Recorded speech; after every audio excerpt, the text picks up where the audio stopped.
It was a warm, windy afternoon, mere hours after the summer solstice, and we celebrated Ancestor Sun-Through ceremony and gathering. We were grateful to speak with BRENDON MANY BEARS from Siksika and DARREN RAE, who is Cree Métis, about how relational science is magical and indescribable and a deep part of Indigenous culture. They talked about how science describes how we are all connected through frequencies and mycorrhizal networks to Tipi poles, and the depth of science within the sacred aerodynamics of Tipi mathematics, healing frequencies of drums and sound bowls, and how multiple worldviews of science and life can be woven together. So without further ado, I introduce BRENDON and DARREN. Okay, so we like some impromptu science here at the Science Center. Fortunately, Walter Whitebear is not feeling the best, so we thought, let's do some impromptu. What is Indigenous science? Because, that's cool. So I have some friends here that agreed to help me. So why don't we start with some introductions? DARREN, who are you? You want to introduce yourself in your own way? Okay. Tansei, my name is DARREN RAE. I was born and raised on this land that we call Mohkin's, where the bow meets the elbow, and traditional territory of all the people of the Treaty 7 region here in southern Alberta. My mom is from Lac St. Anne. She's Suzanne Latendre, and big family up there. She had 13 aunties and uncles, and even more grandparents and great-grandparents. It was a big, huge family. And if you go up to Lac St. Anne, there's a lot of Latons. My mom's last name, or my last name, if I take her name, is very widespread up there. So it's an honor to be here. Went to school in Calgary all my life, all the way through university, did business, and I've been learning the culture from my elders at Lac St. Anne, as well as local elders here from Kainai and Siksika. It's an honor to be here. So, thank you, DARREN. BRENDON, want to introduce yourself in your own way? Okay, Nidanako, BRENDON MANY BEARS, Nidomotato, Siksika. I now reside here in Mohkin's. I'm a Blackfoot artist from Siksika, and I grew up out in Siksika by Blackfoot Crossing in a place called Many Bear Flats. I now, growing up in Siksika, I had the opportunity to learn from the elders in the community about our culture and our protocols, and everything that comes with that knowledge as well.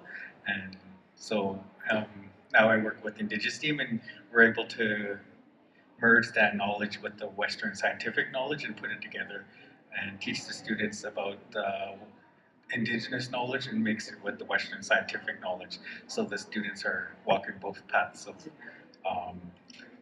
knowledge. I'm losing track of what I'm trying to say, but yeah, it's really fun to be able to work with Indigenous team and also collaborate with Telespark 2 with art and just merge our culture and our history with the science as well. And there's a lot of knowledge that we hold in our culture that I myself didn't really know until I joined Indigenous team. One of the coolest things one of the personal coolest things I should mention is when I joined Indigenous team, I knew all of the cultural stuff behind my culture, like behind the teepees and the ceremonies. But when I joined Indigenous team and they merged everything with the science, it just blew my mind. Literally blew my mind. When they explained it from the science perspective and then merged it with the culture, it all makes sense. It's all intertwined together, and it's all a part of our culture and our history. Indigenous science, the OG science, right? Let's start with an easy question, or maybe a very difficult question. What is science to you? DARREN, what is science? okay. This is for the world, an answer for the world.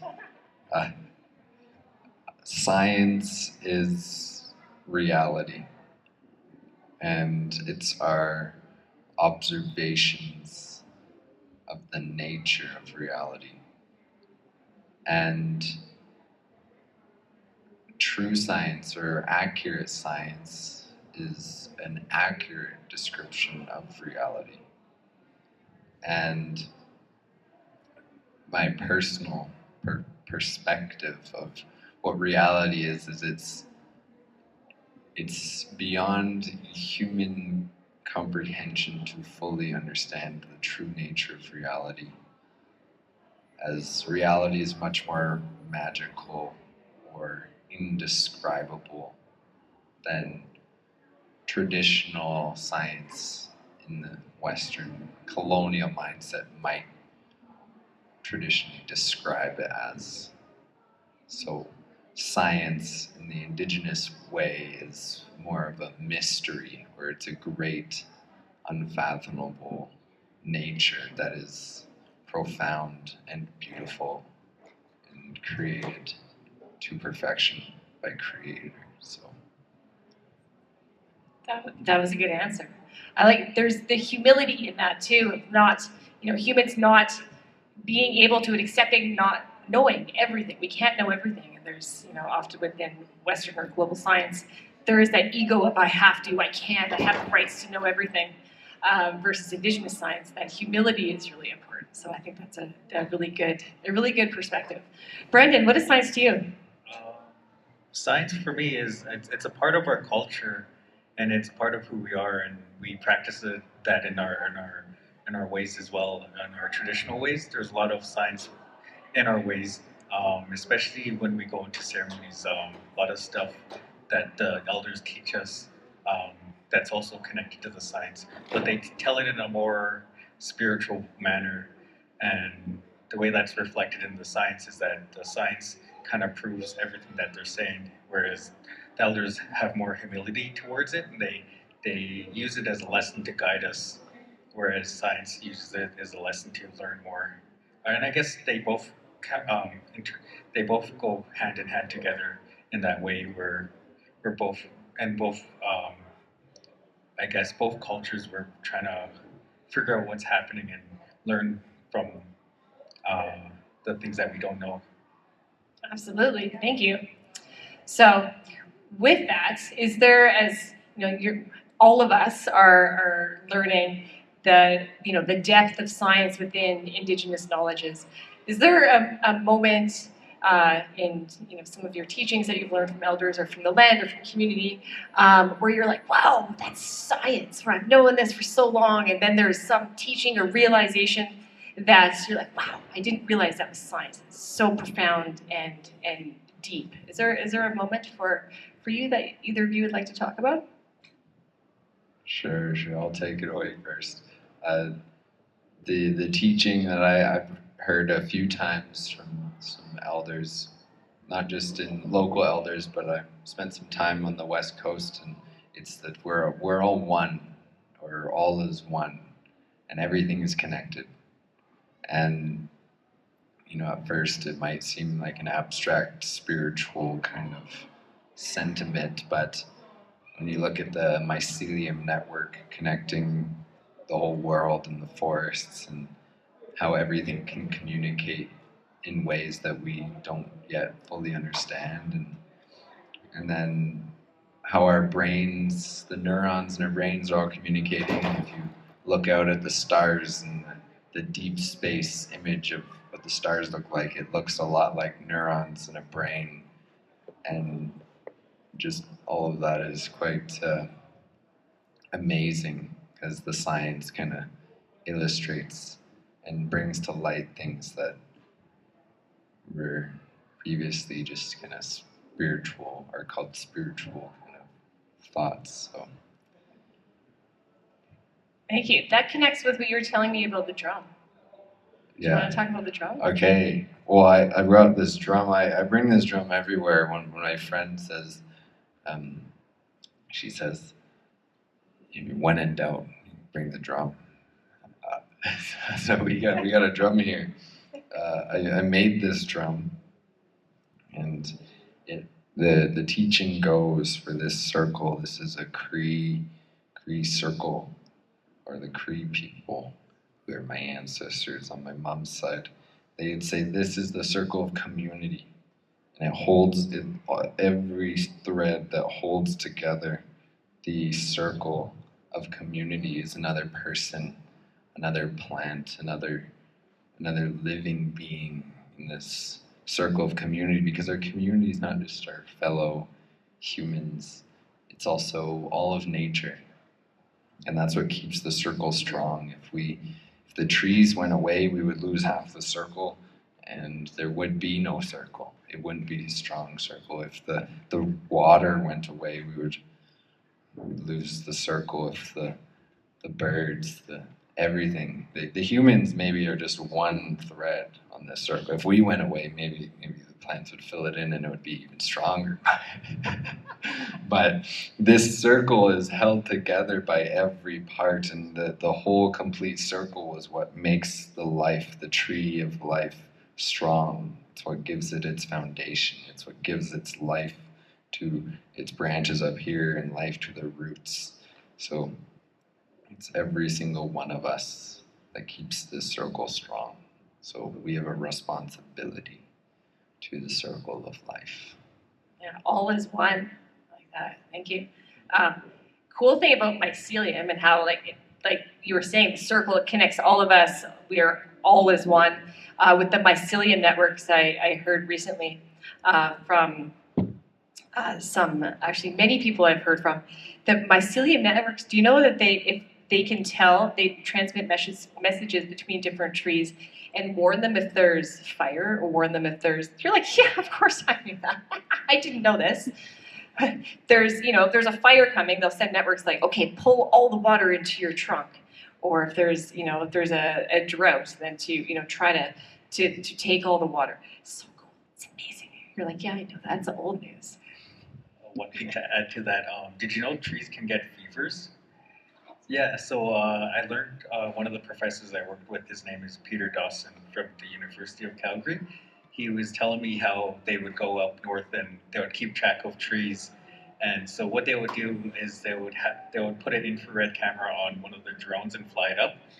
And when they put the infrared on, they can detect if the tree has a fever or not. So if that tree has a fever, they're able to go and take care of that tree and restore it to a better health before it infects other trees. And it's really cool. It gets a fever just as a human would. They put the infrared on there and they can see the red zone on the tree, on the top of the tree I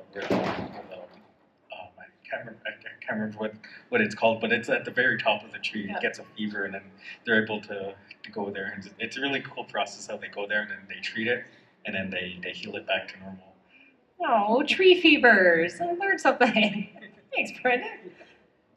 Brendan, when was a profound moment, outside of that was a profound moment, but as a moment when you realized, wow, this is science and some traditional teaching that you were gifted? Yeah, so working with the Tipis. So in the Blackfoot culture, we call the Tipis Nitois.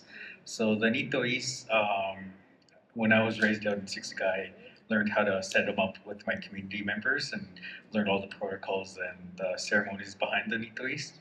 But when I joined Indigenous team, what I learned was there's a lot of mathematics, scientifics, and engineering that goes behind a Tipi that you normally don't think of.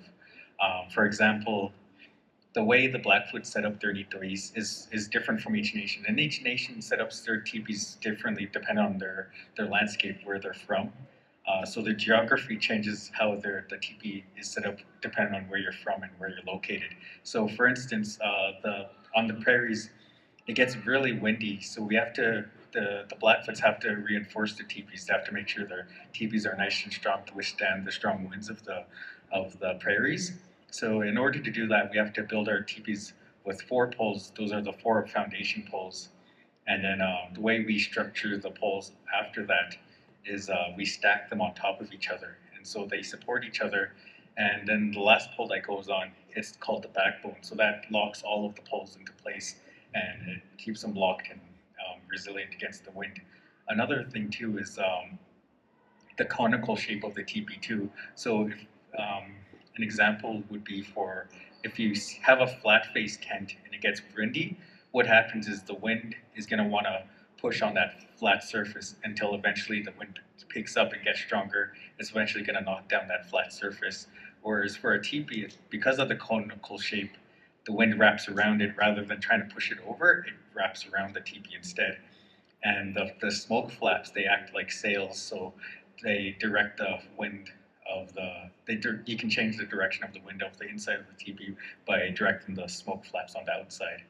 And it's really cool. So one thing that was really cool that happened to me a couple summers ago was it was really hot. We were setting up a teepee or Nito East out in Ontario, and it was like close to 30 degrees outside. It was like scorching hot. So my elder brought me to our teepee or Nito East, and he told us, he was like, yeah, just roll up the sides of the teepee. And then we rolled up the sides, and then he also told us to roll up the sides of the liner, which is the inside canvas of the teepee. So we did that. We rolled up both of those sides on both the right and left side of the teepee. And what happened was the cool air came up from the bottom, and it was pushing the hot air out the smoke hole. So it was like this constant circulation. So the cool air came from the bottom, pushed the hot air. Because the hot air is more dense, it rises to the top easier. So the cooler came in and pushed the hot air out, and it felt like we had AC in the teepee, and it cooled down instantly, which was really amazing. That's some sacred aerodynamics right there. Yeah, so that just blew my mind at that instant right there. So that was really cool. And then I guess to continue on with that is I'm trying to not lose track of what I was talking about. But yeah, the teepee has so much knowledge, and so the way I was taught in the Blackfoot community was we are told the stories of the teepee through traditional stories, but they relate to them to science in a different way. So we get told science in a different way, more traditional ways through stories, and so those stories are passed down, and they teach us how to set up the teepee. When you're outside of the community, they teach in a more formal, more scientific way, and you put the two together and they both make sense. Absolutely. So you're experiencing the science, right? Yeah. Totally different. Oh, I think my bannock might be burning. Here, why don't you listen to a word from some of our friends, and I'll be right back, okay?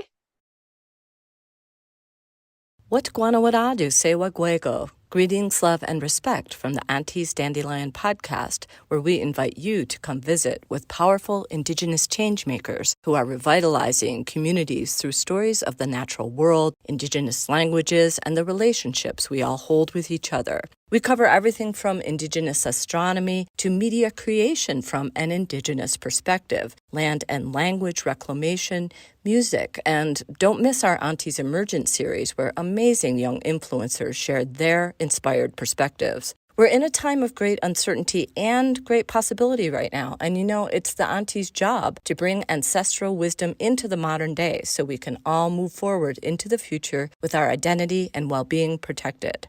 I'm host Gasto Saraguate, Ganyange Haga Mohawk from Six Nations of the Grand River, and we'll be thrilled when you join us to listen to your aunties and your uncles. Okay, I'm back. Seems like everything might be good. A little bit of crispy bannock never hurt anyone. It's a good thing that we like hockey in this country, right?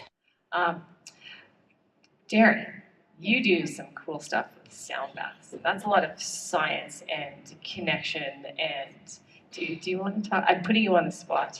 Sure. Yeah, so those who don't know, the whole world likely doesn't know, because they don't know me. But Corey does. You could have been here last time. Oh, you did. Yes, you did an awesome sound bath, multiple sound baths here. We did about 8 sound baths. It's only 8 in one evening. So sound baths, what we do, it's kind of a mix of the contemporary and traditional, because we do include some drumming, and we got rattles, and all of them been made in traditional ways.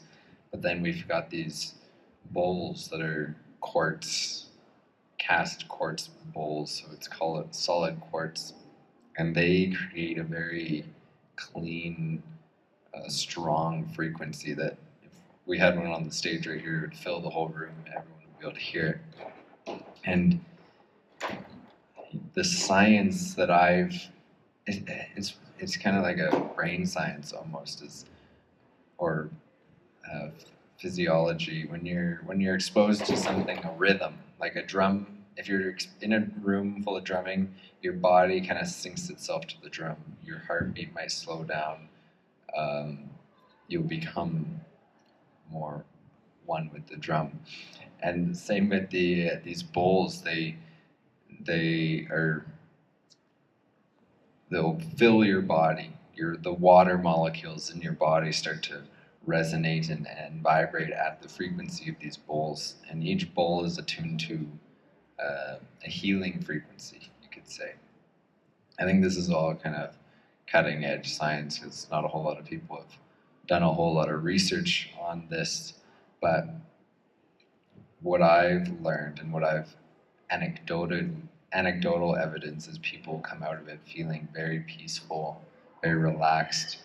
Some people say they've actually been physically healed in some way by these experiences, or they're life-changing, because what I know and what people share is it's impossible to think when the bowls are ringing, because anytime a thought comes, it's not that thought usually isn't resonating at the frequency of the bowl, and immediately you're taken back into the sound because it's such an intense sound that your thoughts are being kind of quieted through the process of coming back to the sound, back to the bowls, back to the drum, and then you're being grounded in the present moment. And in this moment, in the present moment, is where reality is, and our thoughts have a way of distracting us away from reality. So it really helps ground people. Absolutely. Again, that's like what Brendan, you were saying about experiencing that science of those aerodynamics of the Tipi. You're experiencing that science with the bowls, with the frequencies, with those healing frequencies. And I know it's a profound experience. I need to sound bath more in my life. Brendan, do you want to add to that? Yeah, so one thing, like learning from the knowledge keepers and the elders from my community in Siksika, or also the Blackfoot Confederacy, is that they take a more humility, or I guess humble approach to it, whereas they say the science, like the scientists, they have a theory for everything, and everything is planned out and everything is a theory. But for us, when we attend these ceremonies or when we practice them in our culture, we're actually living with these theories. Oh, sorry. We're living with these theories and we're practicing these ceremonies, and so we're present with the science rather than planning everything out. We're actually living in present. I guess I lost my train of thought. Sorry, but what I'm trying to say is that what the elders taught me is that everything that we practice is what is applied to our lifestyle, is applied to our culture, it's applied to our ceremonies. It's not theory; it's something that we're living in, and it's reflected in our culture as well. Very true. Thank you. Brandon, I want to touch on this quickly. We came to visit you recently. You're doing something very cool on Nose Hill, which is a large area park-ish in the middle of Calgary.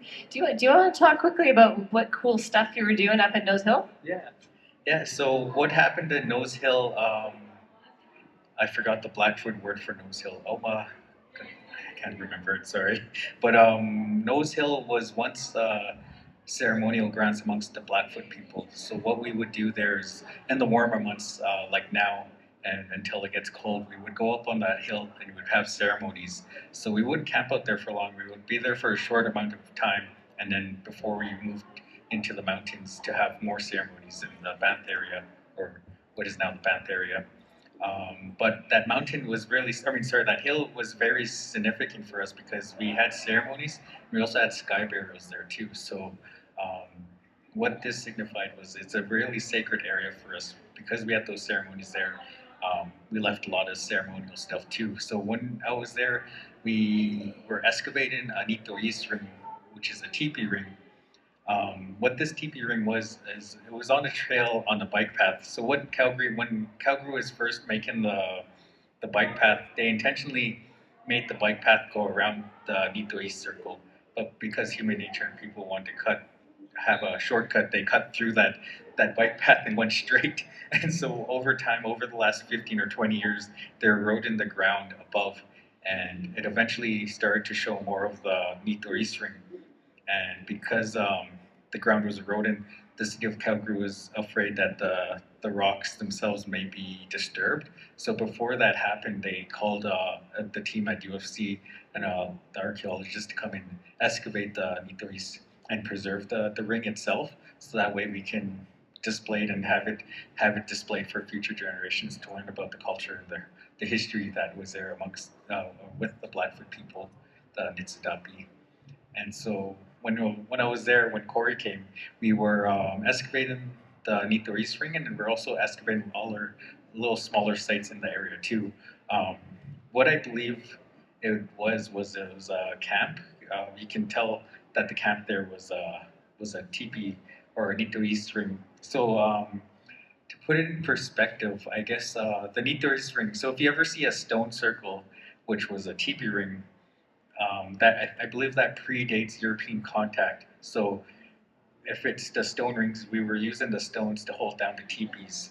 And after we made contact with the Europeans and settlers, we switched over to using pegs. So because this was a stone ring, this predates it to pre-contact with the Europeans. So we were able to establish that it was pre-contact, and that the site was also used for ceremonial grounds, because we were finding yellow and red ochre in the site as well. So the red ochre and yellow ochre are paints. They're ceremonial paints that we used, and having those little traces in the site proved that it was a ceremonial grounds, because those are ceremonial paints that we would use during the summer months. It was really fun to be able to excavate that and have that reconnection with my culture as well, and kind of, I guess, hold rocks that my ancestors once held. So it was really cool. And so the hill too, I'm sorry, stop me if I... No, keep going, it's great. If I go over. But so what that hill was also used for too was a lookout hill. So we would go at the top of the hill and you can see a big chunk of Calgary, pretty much the landscape. And so we would use that area to observe the land, so we can watch over where the buffalo are, the ini. We can observe where the buffalo are at, so that way we can go and track them down and hunt them and collect the supplies and food that we would need to survive. And it was also a place to look out for other nations who are coming by, so we can recognize them by their clothing. So if they had a certain bead pattern, or if their hides were tanned. So for the Blackfoot culture, for the Blackfoot people, we had white tan hides. So we what is it called? We brain tanned our hides, which bleached it white, and because of that, we were able to identify other Blackfoot nations, so the Piikani, ex-Piikani, and Kainai nations, because they had that white hide. Other nations, they smoke tanned their hides, so as a result, that made their hide more brownish color. And so because we see that brown color, we were able to kind of identify that they're not from our nation. So when we kept track of people who are coming to our nations, we would look up on that hill, and then we would send a party down, or we would send a scout down to see what they were up to. So we would check up on them if they're here to trade, or if they're here to, if they're just passing by, or if they're here to battle. So if they're here to battle, the person up on top of the hill will be watching. And if any conflict happened, they'll send a party down to go meet the person that was attacking us. So that hill is really important, and we have a few other hills, such as Hammer Hill, which was used as a similar lookout point as well. Must have really good eyesight. I'd be very bad at the lookout. Yeah, it was just like being up there and then seeing like the whole landscape of Mohkinstsis was really cool, and kind of trying to picture that without the buildings and all the architecture. Must have been like just flat lands, and must have been really nice to see that. And to see so far, probably. Yeah. Which I thought it was so cool that it was, like we were saying, experiencing science, and really both of you have been talking about this coming together of multiple ways of knowing science. Darren, you're saying like coming together of like the sound bath with the the vibrations, the frequencies, those healing sound frequencies with like the drum beat and that connection and the connection with the body and the frequencies. And like Brandon, you were saying, and when we were up at Nose Hill, how archaeology has been often, for a while, a very colonial, extractory subject. And I love what you've been supporting doing and the elders have been supporting. It's very much been this parallel path of ceremony and respect and you know, following the guidance of the elders along the way, which is beautiful to see. Yeah, so working with the team at UFC, University of Calgary, it was really great because historically archaeology has a really what's the word? Colonial? Yeah, colonial. They have a really colonial impact on our culture. So in the past, they would come and take our artifacts and then bring it into a museum. But with the University of Calgary, what they established, they established a strong connection with the Siksika or the Blackfoot Confederacy, where they have the elders and knowledge keepers and people just like myself come in and kind of help guide what's going on in the area and the sites. So, for instance, we had elders come in, knowledge keepers attend the site and then tell us their stories, tell us the history of the Blackfoot people, then it's Sitapi, what we did on that hill and what we would do and how long we would stay there. So they'll tell these stories, and this connected a lot of the artifacts to the culture. So this helped the students connect a lot of the findings, a lot of the objects they were finding, and they were able to connect that with the culture and what these objects were used for those ceremonial purposes. And so because of that, I think having that relationship, like I think I mentioned to you up on the hill when we were there, working with that team was like probably the best example of reconciliation I've ever seen, where you have this non-Indigenous group of people working side by side with the Blackfoot people, and you have them coming in and guiding the non-Indigenous and telling them stuff that they may not know and guiding them through our protocols, our ceremonies, and our culture as well. Before we started the dig, we had to undergo a face paint ceremony. So that's one of our important ceremonies to protect us from any negativity that might be on the site itself. So that was hosted by Kent Ayomen. And so I think things like that, like gestures like that, having the students come in and learn the culture and be a part of that culture too, that helps strengthen that connection between the non-Indigenous and the Indigenous communities. Reconciliation science. Yeah. Darren, do you have an example of reconciliation science that you've seen or in any situation that you've been a part of? You're doing a lot of cool things. Reconciliation science. It's a good name for another podcast. It is. It could be a title of a book. I mean, reconciliation science, anytime a university or scientific-based organization, colonial organization, in a good way brings in knowledge keepers, elders. I've experienced it in my classrooms, and that to me is reconciliation.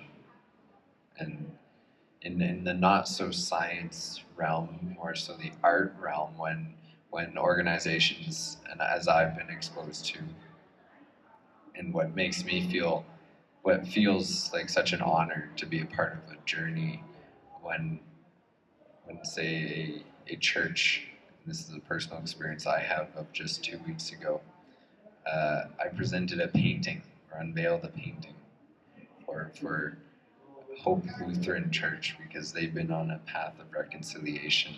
They've been learning stories from elders, bringing elders in, and leading the charge in learning the history, and not just the history, but sharing the truth of what happened and reconciling with that, and then sharing the story of everyone's path, every individual in the congregation, their path of where their family came from, and their individual stories connected to this grand story.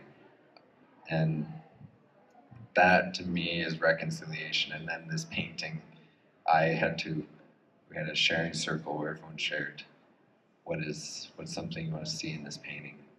And I had a month to paint it, and I brought it in actually just this past Sunday, so less than a week ago. And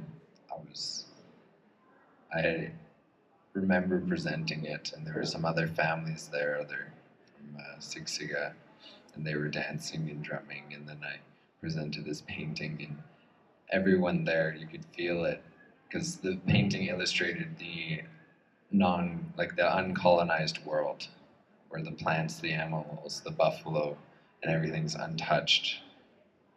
And the teepees are there. The kids are dancing and playing, and the drummer's there with their drum.